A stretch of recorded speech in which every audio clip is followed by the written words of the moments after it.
Good morning and welcome to the General Motors Company fourth quarter 2022 earnings conference call.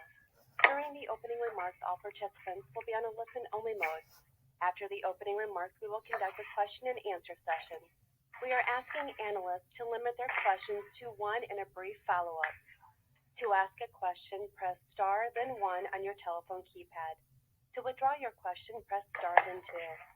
As a reminder, this conference call is being recorded Tuesday, January 31st, 2023. I would now like to turn the conference over to Ashish Kohli, GM's Vice President of Investor Relations. Thanks, Michelle, and good morning, everyone. We appreciate you joining us as we review GM's financial results for the fourth quarter and calendar year 2022. Our conference call materials were issued this morning and are available on GM's Investor Relations website. We are also broadcasting this call via webcast. Joining us today is Mary Barra, GM's Chair and CEO, Paul Jacobson, GM's Executive Vice President and CFO, and Kyle Vogt, CEO of Cruise. Dan Burse, President and CEO of GM Financial, will also be joining us for the Q&A portion of the call. Before we begin, I'd like to direct your attention to the forward-looking statements disclosure on the first page of our presentation. The content of our call will be governed by this language. And with that, I'm delighted to turn the call over to Mary. Thanks, Ashish, and good morning, and thank you all for joining us this morning. I want to begin today's call by recognizing the General Motors team, all of our employees, and including our dealers and suppliers.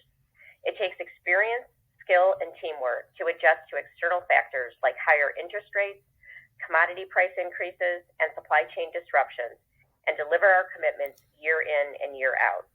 Our team rose to meet every challenge thrown at them in 2022, and they delivered record EBIT adjusted in a year of firsts that really sets us apart from our competition.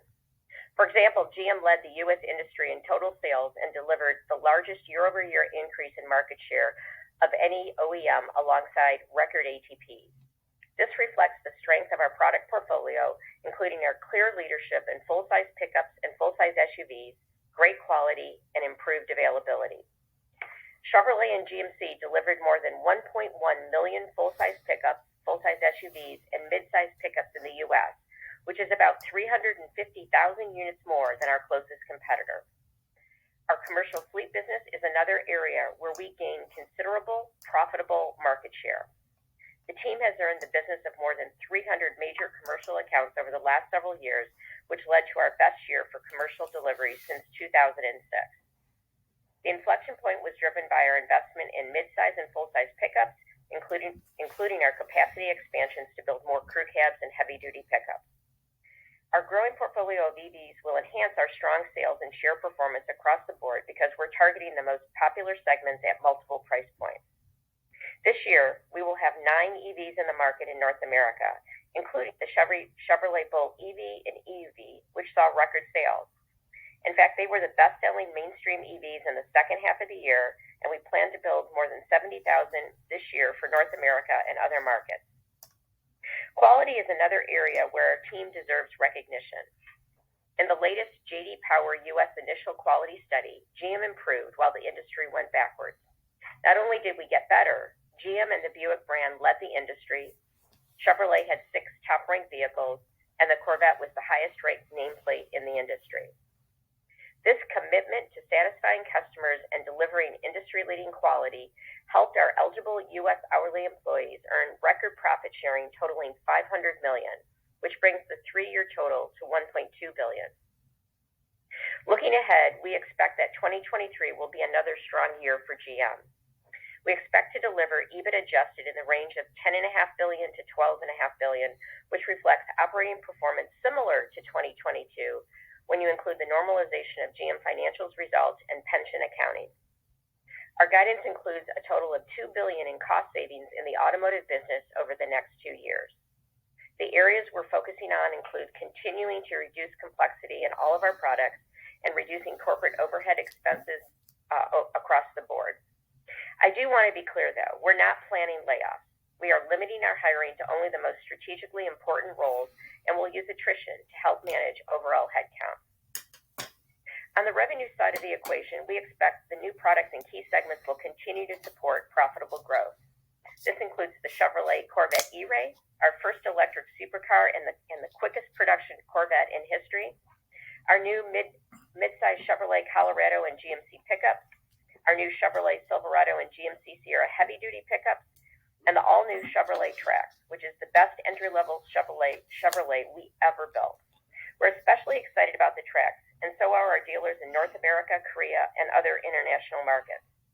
The Trax really stands out in a segment where customers are often forced to sacrifice for a low price. But the Trax is stylish, roomy, packed with safety technology, and it's very affordable. Its combined city highway fuel economy is 30 miles per gallon, and it's also more profitable than the model it replaces. The third generation Chevrolet Montana pickup that we're launching in South America and Mexico starting next month follows the same formula. The Montana's design is inspired by products like the Blazer and Trailblazer, and it will offer customers more room, the best combination of fuel economy and performance in its segment, and a comprehensive suite of safety features and an innovative reconfigurable bed. So let's talk about our growing EV portfolio. At our November Investor Day, we took you deep into the products and supporting strategies that will help us achieve solid EV profitability in 2025. And this is a breakout year for the Ultium platform. Production at our Ultium Cell joint venture in Ohio is on track, and the plant in Spring Hill will open later this year. Ultium Cells started hiring and training launch team members in October, and they began equipment installation in November. These plants will help us meet pent-up demand for the Cadillac Lyriq, the GMC Hummer EV pickup, and the BrightDrop Zevo 600, and it keeps our other EV launches on track. For example, BrightDrop continues to add new customers, including DHL Canada, and they are on track to achieve the goal of $1 billion in revenue for the year. Excuse me. In April, we launched the Silverado EV work truck at Factory Zero for fleets, so we have opened up the order banks to begin converting initial demand from more than 200 customers into firm orders for 2023 production, with the first deliveries in the spring. Interest is so strong that we believe demand will exceed supply in 2023 and into 24. In the fall, we will begin building the sold-out Silverado RST First Edition, Chevrolet's flagship electric pickup, which will feature trailing-capable Super Cruise, four-wheel steering, and a multi-flex mid-gate and up to 400 miles of range. We'll follow with other retail-focused models in 24, including the Silverado EV Trail Boss. This summer, we'll also see the launches of the Chevrolet Blazer EV and Equinox EV. More than 40% of Blazer's reservation holders are new to EVs. Among the 60% who have owned an EV or hybrid, most are either Tesla customers or are loyal Bolt EV and Bolt customers. What's common to everyone is they want an all-electric SUV that's stylish and roomy, with enough range and fast charging capability to make it their daily driver. And they want it from a brand like Chevrolet with a proven record and reputation for quality. The Equinox EV has many of the same attributes in an even more affordable package, which makes it unique and another growth opportunity for GM. More than one-third of the customers interested in the Equinox EV say affordability is their key consideration, and the latest data says nearly half live on the East or West Coast or in Texas, which are all growth markets for us. This cadence of cell production and product launches, combined with strong demand for the Bolt EV and EUV, keeps us on track to produce 400,000 EVs in North America from 2022 to mid-2024, with the Ultium platform volumes increasing significantly in the second half of this year. Our team in China is also scaling Ultium. The Cadillac Lyriq, which was the first to launch in September, and our dealers are very excited about it. They delivered around 2,400 units through December, with about 80% of customers coming from other manufacturers.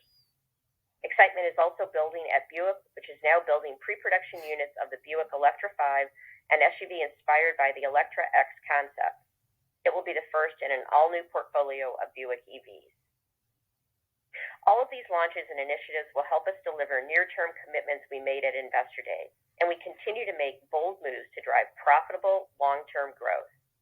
One example is our planned investment of more than $850 million in 4 U.S. plants to build the 6th generation of our small block V8, which will deliver even better fuel economy, about a 5% improvement, and double-digit reduction in emissions, and more performance for our truck and SUV customers.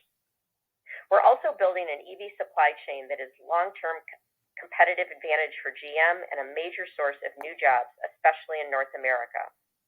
For example, our first 3 joint venture cell plants are expected to create 11,000 jobs in the U.S., with about 6,000 in construction and 5,100 in operation. In Quebec, construction of our joint venture cathode active material plant is moving quickly, and the structure should be complete mid-year. In Texas, MP Materials has started construction of its first rare earth metal alloy and magnet manufacturing facility, and they expect to begin delivering product to us late this year. After several months of optimizing engineering and process parameters, Controlled Thermal Resources is now recovering lithium from its geothermal brine resource in California's Imperial County.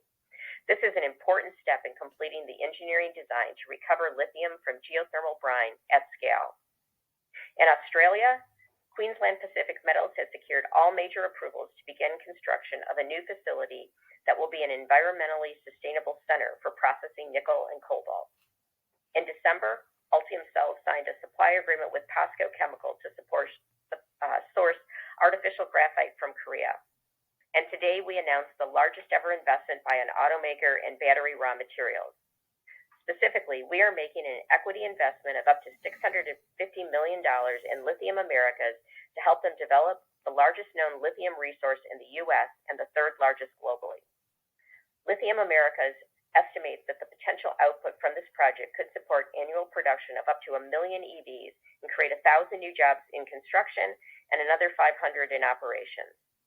Production is scheduled to start in the second half of 2026, and after our initial investment, GM will have exclusive access to the lithium offtake in the first phase of the project. It's a landmark transaction, and it certainly won't be the last major supply chain announcement for GM. We continue to pursue strategic supply agreements and partnerships to further secure our long-term needs and drive investment in the United States and across North America. As I said, all of these launches and initiatives tie back to the roadmap we shared at Investor Day. We're executing a product strategy in ICE and EV that is designed to support strong pricing and grow our share, especially in EVs, by competing in multiple segments and price points. We're expanding domestic cell production to drive EV growth, and we are turning our EV supply chain into a powerful competitive advantage. And we're maintaining strong financial results during a period of high investment, which includes taking a very strategic approach to managing our costs. Next, I would like to dedicate a few minutes to Cruise because 2022 was a very significant year for them as well. So Kyle, I'm turning it over to you. Thanks, Mary. Before I share more about the rapid scaling ahead of us for 2023, I'd like to take a minute to highlight what we accomplished in 2022. As you said, last year was the year that fully driverless AVs transitioned from being a moonshot to reality, with the Cruise robotaxi fleet serving thousands of rides to real customers in a major U.S. market and making its first fully driverless deliveries. We started the year with just a handful of cars on the road and a service that was restricted to employees. In January, though, we welcomed our first public riders, and a few months later launched our commercial service, the first ever in a major U.S. city. And since then, we're approaching 1 million driverless miles, have completed tens of thousands of driverless rides, and run the largest driverless AV operation in the world, currently peaking at 130 driverless AVs at the same time in our Red Hill fleet. We've scaled responsibly, safely, and transparently, including the release of the most comprehensive safety report in the industry. It outlines the key tenets and processes we put in practice each day that make our products an obvious choice against a backdrop of tragedies on the road caused by human error. We finished the year delivering on our promise, a bold one, to complete our first commercial driverless rides in Austin and Phoenix.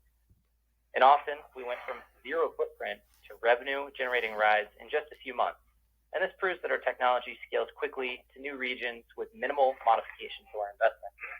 And I think at this point it's fair to say that our focus on complex cities like San Francisco, doing that first has paid off, and we've opened the door to rapid scaling this year and beyond.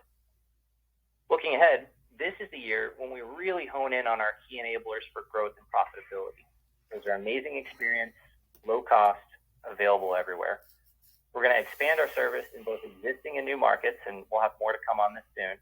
and we're working to ensure that our riders have an experience that is not only better than traditional ride-hail, but the best transportation experience possible. The Origin will go into volume production later this year with closed course testing underway right now. And I can say after riding an autonomous Origin myself, I can say that it's going to be hard to go back to a conventional vehicle format for an AV. And as part of driving down costs and increasing availability, you'll also see us to continue to improve our operational efficiency and scale. And as an example, the most recent 100,000 driverless miles that we did clocked in 8 times faster than the first 100,000 miles that we did. And we expect our rapid expansion to continue at similar rates this year and next. Our operational efficiency also extends to how we spend our cash. We continually look for creative ways to reduce expenses, including more recently increasing our use of automation, increasing our cloud compute efficiency, and reducing our R&D real estate footprint. Our major investments in lower cost vehicles and hardware, such as the Cruise Origin, better routing and pricing algorithms, and operational efficiencies are going to drop costs and improve our unit economics as we scale to more cities, drive up revenue, and continue our march toward profitability. We will be thoughtful and focused with our spending, but we do intend to pursue the massive market opportunity in front of us by significantly increasing our commercial footprint and operating scale. It's abundantly clear that we have a massive opportunity ahead of us, and it's fully within our reach. We will continue to go after it with integrity and with urgency. Thanks, Mary. Back to you. Well, thanks, Kyle. And now let me turn the call over to Paul, who's going to go into a detailed discussion of our results and our outlook. Thank you, Mary, and good morning, everyone. Thank you for joining us. I also want to start my remarks by thanking the entire GM team. They remain focused on execution and consistently meeting our commitments, no matter the obstacles, and this is exactly what they achieved in 2022. We generated full-year revenue of $156.7 billion, representing strong year-over-year growth of 23%. This improvement was driven by the team overcoming numerous logistics challenges and collaborating with the supply chain to increase parts availability. As a result, we grew wholesale volumes 25% within our objective of 25 to 30% for the year. We continue to face some supply chain and logistics issues, but overall, things remain trending in the right direction. For the full year, we achieved $14.5 billion in EBIT adjusted, 9.2% EBIT adjusted margins, and $7.59 in EPS diluted adjusted. These results were above the record profits we achieved in 2021 and at the high end of our revised EBIT adjusted guidance range of $13.5 to $14.5 billion, as December revenue and FX came in better than expected. They also speak to the robust health of our underlying business, which allowed us to offset $5.5 billion of commodity and logistics headwinds, $2 billion of incremental EV and growth spend, and $1 billion lower GM financial results. We generated adjusted free cash flow of $10.5 billion, which allowed us to both reinvest in growth opportunities and return excess cash to shareholders. In the fourth quarter, we repurchased an additional $1 billion of stock, bringing the 2022 total to $2.5 billion and retiring 65 million shares. We also opportunistically early retired $1 billion of senior unsecured notes in the U.S. and $500 million of unsecured term loans in GM International, both maturing in 2023. Our goal remains to be responsible stewards of your capital. Getting into the fourth quarter results, revenue was $43.1 billion, up 28% year over year. We achieved $3.8 billion in EBIT adjusted, 8.8% EBIT adjusted margins, and $2.12 in EPS diluted adjusted. These results were driven by solid unit volume growth of 30% year over year during the quarter and robust pricing. North America delivered Q4 EBIT adjusted of $3.7 billion, up $1.5 billion year over year, and EBIT adjusted margins of 10.3%, primarily driven by higher volume and pricing, partially offset by mix and higher commodity and logistics costs. Production in the second half of 2022 increased with strengthening supply chain and logistics, allowing us to improve dealer inventory for certain vehicles. We ended the year with total dealer inventory, including in-transit vehicles, running around 50 days, with the number of vehicles physically on dealer lots improving gradually, but still approximately one-third the level we were at in mid-2019, supporting a favorable supply and demand environment. I'd also like to share our perspective on inventory levels going forward. We're committed to actively managing production levels to balance supply with demand and are targeting to end 2023 with 50 to 60 days of total dealer inventory on a portfolio basis. This is down 20 to 30 days from mid-2019 and is reliant on a continued improvement in logistical challenges the industry has faced. Within this portfolio target, trucks are expected to run at higher levels, reflecting greater customer-driven variation requirements, and sedans and SUVs are expected to run at this range or lower. Throughout the year, sales seasonality, production schedules, and timing of fleet deliveries may take us out of this range from time to time, but that is the targeted range at which we'll manage. We continue to see strong demand for our EVs, with inventory turning on the Bolt EV and EUV in less than 10 days. The GMC Hummer EV and Chevrolet Silverado EV have generated incredible demand and excitement, leading to over 250,000 combined reservations. We've also seen strong demand for the Cadillac Lyriq, GMC Sierra EVs as well. Order books for the model year 23 Lyriq and Denali Edition 1 Sierra EV were quickly filled, with a waitlist that is growing daily. When you add in the interest we've seen for the Equinox EV and the Blazer EV, over 250,000 hand raisers, our EV momentum will only build as we enter the largest segments in the world. GM International delivered Q4 EBIT adjusted of $300 million, flat year over year, as the team did an impressive job executing in a volatile environment. This included $200 million of equity income in China, down slightly year over year due to lower volume and pricing pressure, partially offset by cost actions. EBIT adjusted in GM International, excluding China equity income, was $100 million, up slightly year over year, and profitable in all 4 quarters. These consistent results were driven by favorable pricing and volume, partially offset by mix and commodity costs. I want to take a moment and recognize the transformation this team has executed over the last few years, achieving over $2 billion of EBIT adjusted improvement since 2018. This was done by exiting unprofitable markets, strengthening the portfolio, leveraging our strong brands to significantly improve pricing and mix, all while simultaneously driving down costs. They've done amazing work as a team, and they should be lauded for that. GM Financial delivered strong results with Q4 EBT adjusted of $800 million, down $400 million year over year, primarily due to lower net lease vehicle income and higher cost of funds, partially offset by growth in the retail and commercial loan portfolios.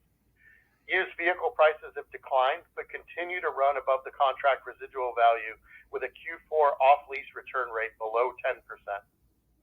Overall, portfolio credit metrics continue to be strong, in part due to a predominantly prime credit mix, with net charge-offs up slightly due to moderation in credit performance, but still running below pre-pandemic levels. GM Financial paid dividends of $1.7 billion in 2022, and we expect similar dividends in 2023. Corporate expenses were $400 million in the quarter, flat year over year, as we continue to invest in growth initiatives and drive productivity. Cruise expenses were $500 million in the quarter, up $200 million year over year, driven mainly by modifications to equity awards, resulting in an accounting change in compensation expense. Our optimism continues to grow based on the great progress Cruise made in 2022, and their plans for rapid scaling and operationalizing of the business will result in a modest increase in costs during 2023. Let's now look towards 2023 for GM overall, which I know is a key focal point for everyone. While the environment remains uncertain, at a high level, I'm pleased to report that when you exclude the impacts of lower pension income and GM Financial contribution, we expect to drive consistently strong core auto operating performance in 2023. This continues the trend we saw in 2022 and highlights the strong execution throughout the organization. Our plan is to continue to prioritize growth initiatives such as Cruise and BrightDrop, while investing to accelerate our transition to EVs to take advantage of our vertical integration and local sourcing strategies. Assuming a 15 million total industry volume and under current conditions, we expect EBIT adjusted in the $10.5 to $12.5 billion range, EPS diluted adjusted in the $6 to $7 per share range, and adjusted automotive free cash flow in the $5 to $7 billion range.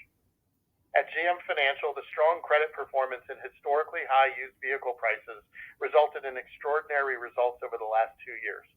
For 2023, we expect earnings to normalize in the mid-$2 billion range. We expect volume and mix combined to be a slight tailwind, with volumes up 5 to 10% year over year, and mix partially offsetting as we continue to increase production in the sedan, small SUV, and crossover segments, along with GM International volume growth.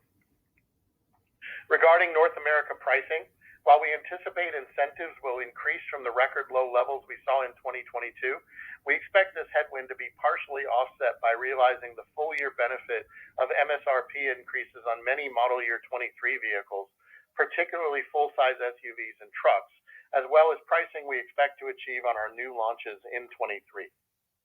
We're also anticipating pricing actions outside North America, primarily to help offset FX headwinds. Overall, we see commodities and logistics costs as a slight tailwind. Our longer-term steel and logistics contracts, which help protect us from higher market costs over the last 2 years, renewed at higher rates in the second half of last year. This, combined with the strategic initiatives to locally source battery raw materials, is expected to largely offset the tailwind we're seeing from lower raw material prices on our spot and indexed exposures. The $1 billion lower pension income impacts our fixed costs. This non-cash item does not impact our core auto operating results, but will be a headwind when comparing year over year in 2023. As Mary mentioned, we are very focused on keeping automotive controllable fixed costs in check despite our growth initiatives, which is why we are announcing a cost reduction program to take out $2 billion of costs over the next 2 years. Included in our guidance is the expectation to achieve 30 to 50% of that in 2023 and the remainder in 2024. This initiative is the result of several factors and demonstrates our continued commitment to closely manage our operations through this transformation and achieve North American margins in the 8 to 10% range through 2025. We expect capital spend to be in the $11 to $13 billion range, inclusive of $1 billion invested in our Ultium Cells JV. We continue to shift resources to EVs, with around 75% of our product-specific capital dedicated to EVs and AVs. Even with the increase in capital spending, we expect our adjusted free cash flow to remain strong in 2023. As we said back in November, we expect that clean energy tax credits will be a material tailwind for GM over time because of the work we've been doing on vertically integrating the supply chain. For 2023, we anticipate at least $300 million in EBIT adjusted benefit and expect this tailwind to increase significantly over the next few years as our cell production ramps and our North America-focused supply chain comes fully into place. We're closely monitoring the dynamic macro environment as well as customer demand to make sure we're appropriately matching supply with demand. We will take quick and decisive actions on both the supply and the cost side to actively manage the business. What gives us confidence in our 2023 and long-term objectives is the work we've already done to position ourselves for success, repeatedly executing on our commitments, and our ability to manage through a very challenging and dynamic environment. With a compelling EV and ICE product portfolio, long-term supply chain commitments, extraordinary manufacturing capabilities, a strong balance sheet, and our amazing team, I'm confident we'll continue to enhance the customer experience and deliver compelling growth on both the top and the bottom line. Mary? Okay, so with that, I think we're ready to, operator, to start taking your questions. Thank you. As a reminder to analysts, we are asking that you limit your questions to one and a brief follow-up so that we may get to everyone on the call. Our first question comes from the line of Dan Ives with Wedbush. You may go ahead, sir. Yeah, thanks. In great quarter. Can you just talk about supply in terms of that from a battery and lithium perspective? It just seems like you guys are being much more aggressive, making sure you have that supply through 2025. Just talk about some of those efforts and just giving you more and more confidence on the sort of EV targets over the coming years. Thanks. Yeah, good morning, Dan. I'm really proud of what the team has done. You know, our collaborative effort across supply chain, finance, business development, have led to what I think is the strongest portfolio of battery raw materials going forward. We've fully secured all of our battery raw materials through 2025, and as you see from the announcement today with the investment in Lithium Americas and the supply that we'll be able to get from the Thacker Pass, we're making rapid improvements and increases in our battery raw materials for 2026 and beyond. That is, core to our strategy. What we've done, we've talked about being creative, because what we're really trying to do is to create a portfolio that is in it for the long term. So whether it's a combination of spot price movements, fixed price contracts, across the board, we're looking at ways to creatively manage that and make sure that we're running it as a partnership. We want our partners to be successful too, especially in this space as we're developing new sources of these raw materials. And this is such a great example of that partnership mentality coming to fruition.